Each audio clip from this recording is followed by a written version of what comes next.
Saat mendengar kata banjir, apa sih yang muncul di pikiran kalian? Air, hujan, sampah.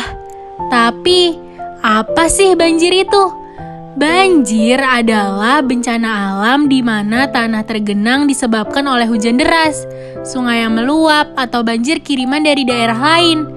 Banjir dapat mengakibatkan kerugian seperti kerusakan bangunan, kehilangan harta benda, atau barang-barang berharga. Bahkan kehilangan nyawa jika banjir sudah parah, seperti banjir bandang. Meskipun demikian, kita bisa loh melakukan usaha agar kita bisa mengurangi dampak kerugiannya bagi daerah sekitar kita. Pertama, kita ketahui dulu yuk apa penyebab terjadinya banjir. Penyebab bencana banjir. Pertama, pembangunan yang tidak berwawasan lingkungan. Peningkatan jumlah dan kualitas permukiman serta infrastrukturnya tidak diikuti oleh langkah konservasi dan peningkatan potensi daya dukung lingkungan alamnya. Dengan kondisi demikian, maka pada saat curah hujan tinggi pasti akan menyebabkan luapan air yang luar biasa. Kedua, tidak adanya pola hidup bersih di masyarakat. Sebagian besar masyarakat Indonesia tidak dapat diatur untuk bersikap tertib dan bersih.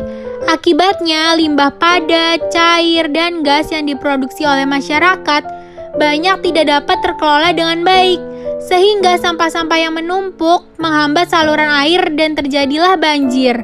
Ketiga, tidak adanya perencanaan dan pemeliharaan drainase yang baik. Tidak adanya sistem drainase yang baik dan terencana untuk suatu daerah atau kota-kota besar. Banyak bagian lahan yang terletak di suatu cekungan yang rendah dan semula adalah daerah resapan atau tangkapan air hujan.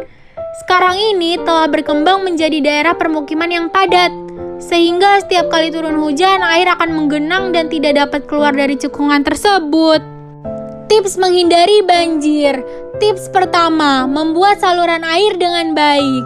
Saluran air yang baik akan membantu air hujan mengalir tanpa hambatan. Saluran air ini bisa berupa saluran air hujan, selokan, dan juga saluran untuk air hujan dari atap. Untuk membuat saluran air dengan baik, maka pelajari dahulu cara membuatnya.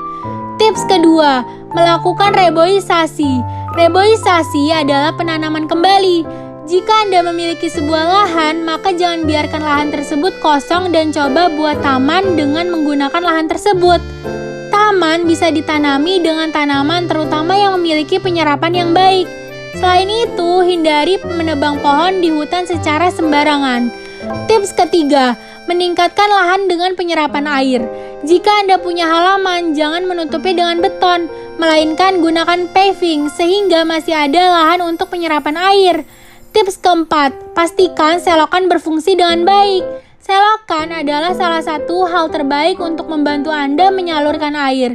Untuk menghindari banjir, pastikan selokan Anda selalu bersih. Tips kelima, buang sampah pada tempatnya.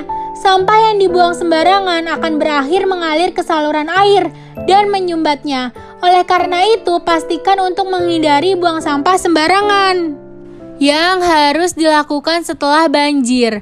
Pertama, secepatnya membersihkan rumah, di mana lantai pada umumnya tertutup lumpur dan gunakan antiseptik untuk membunuh kuman penyakit. Kedua, cari dan siapkan air bersih untuk menghindari terjangkitnya penyakit diare yang sering berjangkit setelah kejadian banjir. Ketiga, waspada terhadap kemungkinan binatang berbisa seperti ular dan lipan, atau binatang penyebar penyakit seperti tikus, kecoa, lalat, dan nyamuk.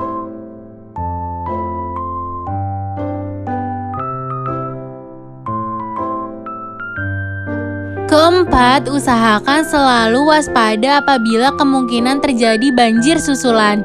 Kelima, sosialisasi dan memberikan pelatihan kepada masyarakat yang tinggal di daerah rawan banjir dalam menghadapi banjir. Keenam, menyiapkan peralatan yang relevan dengan bencana banjir. Dengan mengetahui penyebab-penyebab banjir ini dapat membantu kita menumbuhkan kepedulian kita terhadap akan bencana banjir. Bahkan menyiapkan diri akan saat terjadinya banjir. Maka dari itu, yuk sama-sama kita terapkan usaha-usaha yang bisa kita lakukan untuk mengurangi atau menanggulangi bencana banjir.